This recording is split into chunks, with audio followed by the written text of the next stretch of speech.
Have you ever noticed how sometimes even the absolute smartest people we know just seem to dig in their heels? They reject a new, kind of complex idea and stick with a simpler, older one.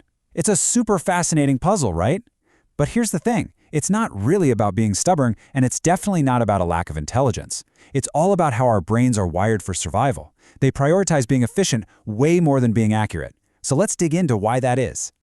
Here's a perfect example. You've got an expert cardiologist who sees all this rock-solid new data that seriously challenges a model she's been using for 15 years. But instead of updating her thinking, she just sticks with what she knows. And this happens all the time, right? In science, in medicine, and yeah, in our own daily lives. So what is actually going on here? And that is the central mystery we're going to unravel in this explainer. If this isn't a failure of intellect, what's driving this resistance to complexity? Well, the answer is buried deep inside our own neurobiology, in the basic operating manual of the human brain.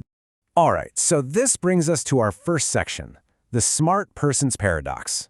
This is all about why our brains are absolutely obsessed with efficiency. See, what might look like a flaw in our thinking is actually a wild success story.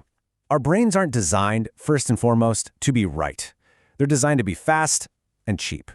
And this right here is the main idea. The brain's #1 job, the thing that's been shaped by millions of years of evolution, is not to uncover the absolute capital T truth. Nope, it's to save precious energy. And in that constant drive for efficiency, sometimes the actual truth kind of has to take a back seat.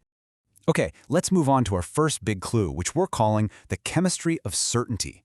This is where we see how the brain's own reward system gives us a little chemical push away from complexity and towards those simple, clean, satisfying answers. The best way to think about your brain is as a prediction engine. Its whole job is to guess what's going to happen next. And when its prediction is right, we get what's called low prediction error. But when the world surprises us, that error spikes, and the brain kicks into high gear to figure out why it was wrong. And this slide, wow, it just lays it all out perfectly. On the left, when you find a simple answer, that reduces uncertainty, and your brain rewards you with a little hit of dopamine, that's that aha feeling of insight. But on the right, ambiguity and confusion, that triggers norepinephrine, which feels a lot like anxiety and discomfort. So your brain is chemically nudging you toward the feeling on the left every single time. So here's the crucial point. The bigger and messier the problem you can squash down into a simple, black and white answer, the bigger that dopamine reward is. It feels like a brilliant insight, a moment of pure genius, even if you've had to throw out all the important nuance to get there. All right, on to our next section and our second clue, the high price of nuance. This is all about the brain's energy budget, because as it turns out, thinking hard is one of the most metabolically expensive things a person can possibly do. I mean, just think about the cost of, thinking. Your brain is only about 2% of your body weight, but it gobbles up a whopping 20% of your energy when you're just sitting around. It's an incredibly hungry organ, and it is always looking for ways to cut corners and save fuel. So this is where mental shortcuts, or heuristics, come into play. They're that low-energy bar on the chart. They're cheap, but deep, nuanced thinking. Whoa, that's the high-energy bar. That requires your prefrontal cortex to really fire up, and that costs a ton of glucose. When it has the choice, your brain almost always prefers the budget option. And on top of that massive energy cost, there's a bandwidth limit. Your brain's working memory. Think of it like its mental whiteboard. It can only juggle about 4 new complex ideas at the same time. 4. So when a problem has more parts than that, your brain is physically forced to simplify it just so it can even begin to think about it. And here's the real kicker. Changing your mind is literally hard work. It means physically rewiring your neural pathways, breaking old connections, and building new ones. That process burns a lot of ATP, which is your body's energy money. So your brain resists changing its mind not because it's egotistical, but because it's just trying to save energy, plain and simple.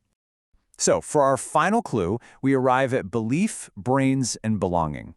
This is where we discover that our thinking isn't just shaped by internal chemistry and our energy budget, it's also powerfully shaped by one of our most primal drives, the social need to belong. And this is just wild when you really think about it. Our brains evolved to survive in social groups. The same ancient circuits that light up when we see a physical threat, like a lion, also fire up when our core beliefs or our identity in a group gets challenged. To your brain, being proven wrong can feel just as dangerous as being hunted. And you see this play out everywhere. These really complex scientific debates get flattened into these simple tribal battles, good versus evil. Picking a side on whether seed oils are toxic or safe, or what really causes heart disease, it stops being just an intellectual choice. It's like putting on a team jersey. It tells your brain, these are my people. Okay, so we've got all the pieces of the puzzle now. We've got the chemistry, the crazy energy costs, and the deep-seated tribal instincts. Let's put it all together for the big reveal. And here it is. Our brain's tendency to fall back on black and white thinking. It's not a bug. It's a feature. It's an evolutionary survival strategy that saves energy, helps us make quick decisions, and keeps us bonded to our tribe.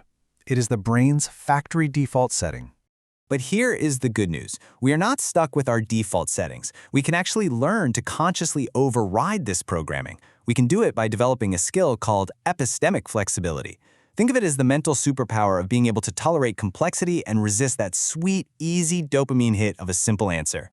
And the best part is, you can actually train this skill. It's a pretty simple 3-step process. First, just start to notice that feeling, that pull towards a simple conclusion. Second, practice sitting with the discomfort of, I don't know. That's you consciously telling that anxious feeling, hey, it's okay, we can hang out in the unknown for a bit. And third, make it a real habit to go out and find high-quality arguments that actually challenge your own. So, I'll just leave you with this final thought to chew on. Take a minute and think about some of your most deeply held beliefs. Is it possible that one of them isn't actually based on a full, nuanced understanding of the world, but is instead just a really clever, energy-saving shortcut your brain took a long, wrong time ago? It's definitely something to think about.